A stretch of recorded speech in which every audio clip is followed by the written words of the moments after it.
안녕하세요. 말씀이 삶이 되기까지 바이블 라이프 이은미 목사입니다. 오늘은 그리스도인들의 고난에 대해서 함께 나눠보겠습니다. 예수님을 믿는데 왜 이렇게 고난이 많나요? 혹은 혹시 예수님이 저를 버리신 건 아닌가요? 라는 질문입니다. 우리 주변을 돌아보면 상상하기 어려운 힘든 고난을 당하시는 분들이 있습니다. 그리고 다른 이들의 고난에 대해서 말할 때는 항상 조심스럽습니다. 마음이 조금 어렵지만 오늘 질문은 고난입니다. 과거 교회가 성장할 때 자주 사용되었던 전도 문구들이 있습니다. 예수님을 믿으면 복받아요. 예수님을 믿으면 모든 문제가 다 해결돼요. 라는 것입니다. 경제 성장과 교회의 성장이 맞물려 있을 때는 이러한 전도 문구들이 통했습니다. 하지만 오늘날 많은 사람들이 다양한 방면에서 풍요 속의 빈곤을 경험하고 있습니다. 상황이 이렇다 보니 그리스도인들에게도 예수 믿으면 복받는다, 예수 믿으면 모든 문제가 다 해결된다라는 말이 더 이상 위로나 격려가 되지 못하고 있습니다. 이는 성경에서 말하는 고난과 복에 대한 개념에 대한 오해에서 비롯된 것입니다. 넘어가서 복에 대한 개념을 먼저 살펴보겠습니다. 세상이 추구하는 복들이 있지요. 세상은 어떤 복을 추구할까요? 크게 세 가지로 정리해보면 첫째는 부귀영화입니다. 둘째는 입신양명이지요. 셋째는 건강과 장수입니다. 많은 재산과 높은 지위를 누릴 수 있는 영광스럽고 호화로운 삶을 사람들은 꿈꿉니다. 또한 세상에서 출세하여 자기의 이름을 널리 알리기를 원하지요. 또한 건강하고 장수해서 이런 부귀영화와 입신양명을 계속해서 누리고 싶어 합니다. 오해하시면 안 됩니다. 기독교가 세상이 추구하는 복을 가볍게 여기거나 무시하지 않습니다. 하나님은 누구보다도 사람이 행복하기를 바라십니다. 그리고 세상의 복도 하나님이 주시는 것이지요. 중요한 것은 이와 같은 세상에서 누리는 복들이 진정한 의미가 있으려면 이 세상을 지으신 하나님 안에서 누려야 한다는 겁니다. 초기 아담과 하와가 선악과를 따먹지 말라라는 하나님의 말씀을 지키며 에덴에서 기쁨과 만족을 누린 것과 같은 맥락입니다. 그러나 문제는 인간들이 하나님을 벗어나서 세상의 복을 누리려고 한다라는 겁니다. 즉, 자기 마음대로 하고 싶은 것을 하려고 하는 것이지요. 하나님이 지으신 세상이요, 하나님이 허락해 주신 삶입니다. 그런데 이 모든 것의 주인이신 하나님을 뒤로하고 자신이 주인이라는 큰 착각에 빠집니다.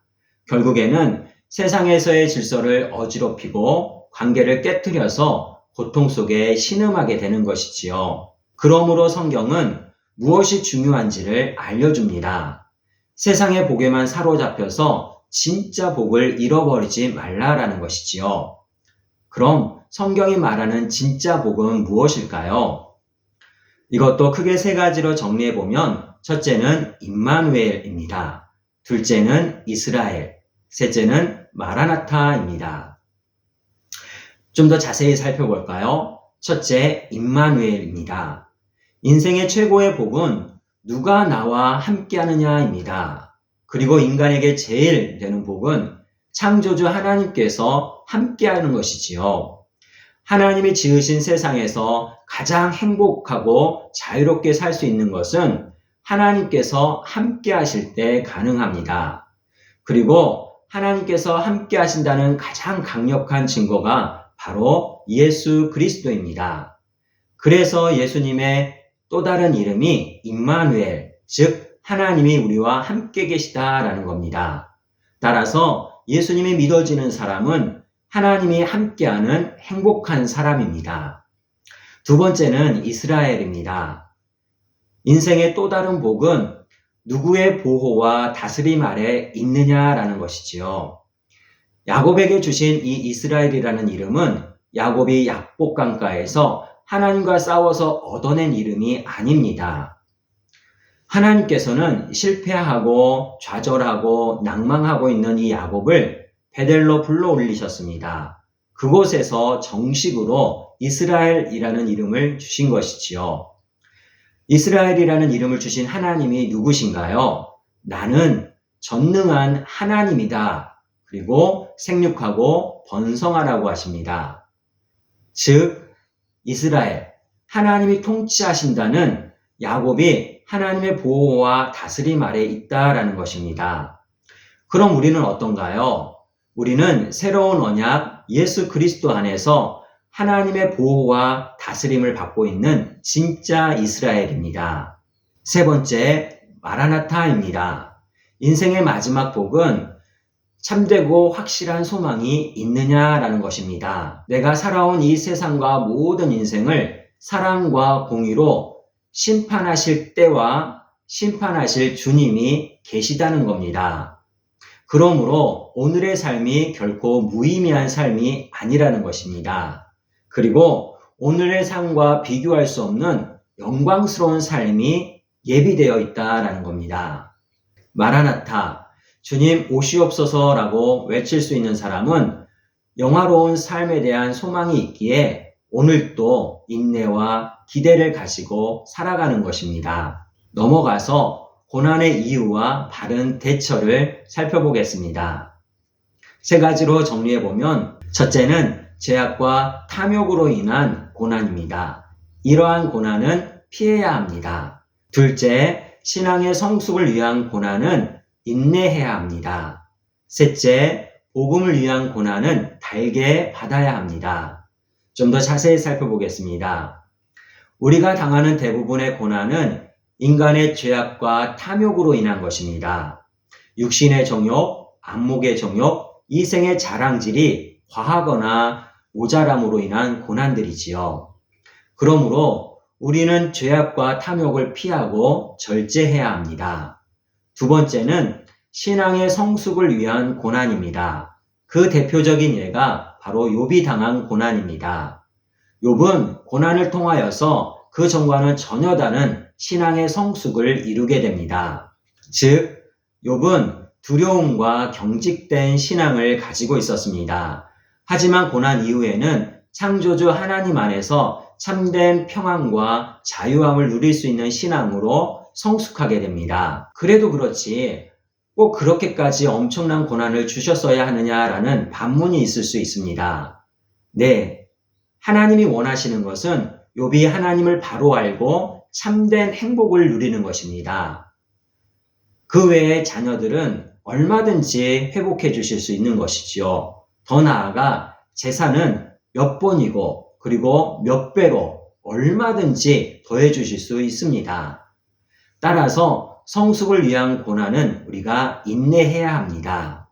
세 번째로 복음을 위한, 주님을 위한 고난은 은혜요, 영광입니다. 주님의 것으로 주님을 위해 살았던 바울은 많은 고난을 받았습니다.